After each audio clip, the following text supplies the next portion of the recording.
Hello, everyone. This is Whitney Well from Star Health Astrology, and today I'm here for your midweek check-in. These used to be from Wednesday to Wednesday. Now they're going to be from Thursday to Thursday. So we are checking in on Thursday, April 21st, and looking at the week ahead. So where are we? We are just crossing the threshold into Taurus season.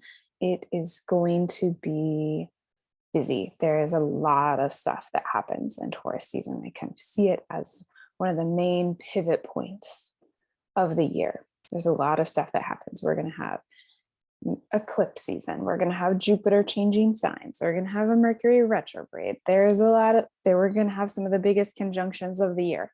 So it's a lot going on, and we are just kind of getting in the door.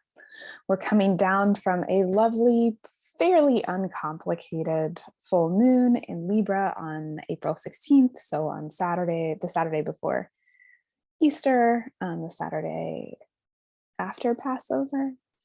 Anyway, and so this week, from Thursday the 21st until Thursday the 28th, we really are having its falling action towards the new moon on the 30th. So we would expect things to be kind of calming down, but at this point, it's not so much calming down as kind of deepening into the potency of eclipse season. Now I'm going to release a video that I'm going to record with Michaela from Azimuth Astrology on eclipse season. I will release that a week from today. So on Thursday, the 28th. And so that will kind of go over everything that feels salient about these eclipses and what we're going into. So I'm going to be looking at the week ahead, which is this kind of, as I say, we're kind of getting pulled onto the path of fate, which is how I generally experience eclipse seasons, especially if they're oriented in my chart in a strong way. So if they're falling in important houses, if they are hitting natal placements, especially if they're connected to my nodes. So, and if these eclipses are going to be potent for you, you're probably already experiencing that.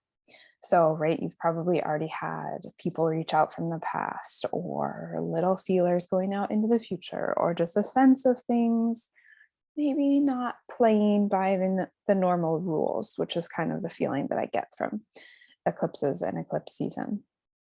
It's kind of like your story can move along a lot faster during eclipse season, and the insights that you gain during eclipse season about who you are and where you're trying to go tend to be really potent, and they are going to affect the theme for the next 6 months. And to a large degree, really for the next year while we are in the Taurus Scorpio eclipse cycle. So yeah, we're kind of like in the undertow, right? We're being pulled down towards that first solar eclipse in Taurus on the 30th. So in my mind, this is the week before eclipse season. But there are some key transits that happen this week. So I'm going to share the chart and let's look at what those are. Okay, so here is the chart for Friday, not Thursday, but we kind of wind down. The moon is in Capricorn for a while. The moon goes into Aquarius on Friday night. And then on Saturday, we have, this is what I was looking for. So Saturday at 9:27 a.m. Pacific time, we have Mercury exactly conjunct the North Node. And I used to not worry so much about transits being involved with touching the nodes because the nodes are not planetary bodies. And I really have kind of had a course correction on that, because I think, especially when planets touch the North Node, what we see is this kind of like balloon. And we see a tremendous amount of that planet significations kind of, it gets inflated. And so we see a lot of that stuff. So Mercury on the North Node. Mercury is the planet that represents commerce, communication, the speed of ideas. And on the North Node, we can really start thinking about those things. And so I think Mercury on the North Node in Taurus is going to be thinking about sustainability. And that, I think, is going to look at the supply chain and the issues that we're having in the global supply chain. And then, right, how that affects our sense of security on the personal level. So Mercury is on the North Node. I think we'll see that. I think that's going to be part of this eclipse cycle. I think that's part of Uranus and Taurus is all managing. Is managing how that's changing, right? What we run into immediately after Mercury clears that conjunction with the North Node. This is happening on Saturday at 6:50 a.m. On Sunday, we have Mercury squaring Saturn. So I think, right, we see this issue develop, and it's going to be really strong, right? It's going to be really prominently placed. And so I think we're going to see some of that in eclipse season, right? With a solar eclipse on Uranus in the sign of the North Node, we're looking at how do we have to change our relationship to the Taurian elements, right? Our connection to land, to food, to the material reality, and how it supports us or doesn't. Okay, so we have that Mercury square Saturn, coming to hard truths about that. What are we going to do? Monday starts gently enough. We have the moon in Pisces, lovely, sharing the sign with all the benefics on Monday, the 25th. So that's a nice kind of gentle entrance to the week. On Tuesday, the 26th, keep moving this forward. On Tuesday, the 26th, we have Mercury sextiling Jupiter. So that, I think, will be a little bit of a softening of some of that Mercury Saturn. And then we have on Wednesday, Venus conjunct Neptune. That goes exact at about noon on Wednesday. And that is divine love, divine delusion. We're right in the mix of the numinous. It's a beautiful conjunction. It happens once a year.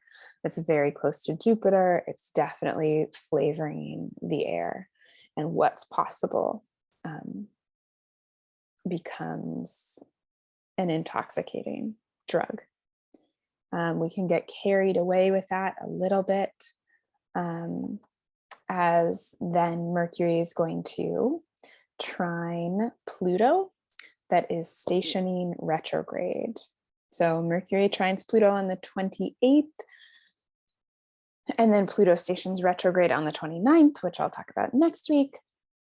But this is going to be really potent because, and I forgot to mention this, on Tuesday the 26th, so go back just a few days, Mercury is going to enter the shadow of its upcoming retrograde. So, whoa, we're heading into eclipse season. We're in Taurus season. We're sinking down towards this very potent eclipse. Mercury enters the shadow of its retrograde. I'm really loving the thematic elements of Mercury retrogrades this year, and how the first one was so tied in with the Venus retrograde, and the second one is so tied in with eclipse season. You can go back and listen to my video on the Mercury retrogrades of 2022. And I break all of those down because they all touch Pluto.